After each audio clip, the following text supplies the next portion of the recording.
DNA मित्रों, अब हम जिस खबर का विश्लेषण करने वाले हैं वो एक राष्ट्रीय स्तर की जानलेवा समस्या है, लेकिन कुछ लोग उसे समस्या नहीं, कम्युनिटी डॉग इश्यू कहते हैं। हम बात कर रहे हैं स्ट्रे डॉग्स की, जिसको लेकर आज फिर सुप्रीम कोर्ट में सुनवाई हुई। आज कोर्ट में स्वान के शिकार हुए पीड़ितों, उससे प्रेम करने वालों और सरकार तीनों ने अपना अपना पक्ष रखा। डॉग लवर क्लब की ओर से देश के वरिष्ठ वकील कपिल सिब्बल ने पैरवी की। उनकी दलीलों पर न्यायाधीश ने लगातार काउंटर किया, उनके पक्ष पर सवाल उठाया। मित्रों, जस्टिस विक्रमनाथ, जस्टिस संदीप मेहता और जस्टिस एनवी अंजारिया की बेंच ने स्ट्रे डॉग पर यह सुनवाई की। सबसे पहले हम आपको बताते हैं कि आज की सुनवाई का निचोड़ क्या है। आज करीब 2.5 घंटे तक सभी पक्षों ने बहस की। कोर्ट ने स्पष्ट कहा, यह मामला सिर्फ पशु प्रेम बनाम मानव सुरक्षा नहीं है, बल्कि सार्वजनिक सुरक्षा और नियमों की अनुपालना का सवाल है।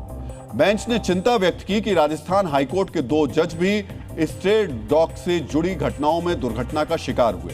कोर्ट ने 11 अगस्त 2025 के अपने पुराने आदेशों की समीक्षा का हवाला देते हुए कहा कि पहले दिल्ली एनसीआर से डॉग को हटाने के निर्देश दिए गए थे, लेकिन अनुपालन संतोषजनक नहीं रहा। कोर्ट ने स्थानीय निकायों की जवाबदेही पर जोर देते हुए कहा कि नियम बनाना ही काफी नहीं है, उनका क्रियान्वयन भी आवश्यक है।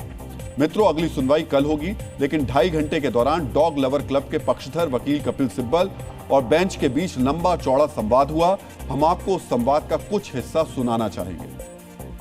मित्रों, डॉग लवर क्लब के वकील कपिल सिब्बल ने कहा कि जो डॉग काटे उसकी नसबंदी की जा सकती है।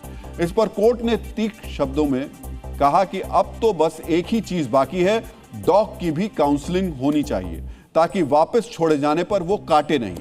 कपिल सिब्बल ने कहा कि मुझे यकीन है, ये हल्के फुल्के अंदाज में कहा गया है। इस पर जस्टिस विक्रमनाथ ने सख्त शब्दों में कहा कि बात सिर्फ काटने की नहीं है, डॉग से खतरा भी होता है, दुर्घटनाओं का खतरा।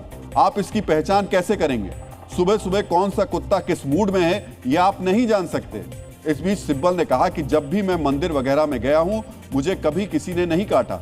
जस्टिस नाथ ने जवाब दिया, आप खुशकिस्मत हैं, लोगों को काटा जा रहा है, बच्चों को काटा जा रहा है, लोग मर रहे हैं। कपिल सिब्बल ने कहा कि कुत्ते सड़कों पर नहीं होते, वो कंपाउंड में होते हैं। इस पर सुप्रीम कोर्ट ने कहा, क्या आप सीरियस हैं? आपकी जानकारी पुरानी लग रही है। रोकथाम हमेशा इलाज से बेहतर होती है। सड़कों को कुत्तों से साफ और खाली रखना होगा।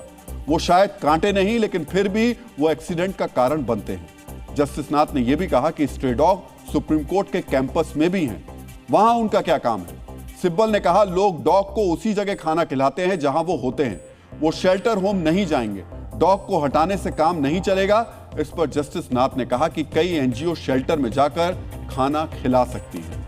इस बीच अदालत में मौजूद एक पीड़ित ने कहा कि हाउसिंग सोसाइटीज से कुत्तों को हटा देना चाहिए। मेरी बेटी बाहर जाने से डरती है, ग्रुप हाउसिंग सोसाइटीज से कुत्तों को हटा देना चाहिए। इस पर न्यायाधीश ने कहा कि हमें पता है ये चीजें हो रही हैं, बच्चे बड़े सब काटे जा रहे हैं, लोग मर रहे हैं। मित्रों, स्ट्रे डॉग का एक बड़ी समस्या है। इसको लेकर सुप्रीम कोर्ट अगस्त में 2 बार, अक्टूबर में 2 बार, नवंबर में 1 बार सुनवाई कर चुका है। अब फिर से इस पर सुनवाई शुरू हुई है। स्ट्रे डॉग से परेशान लोगों को उम्मीद है कि अदालत से समस्या का समाधान जरूर निकलेगा।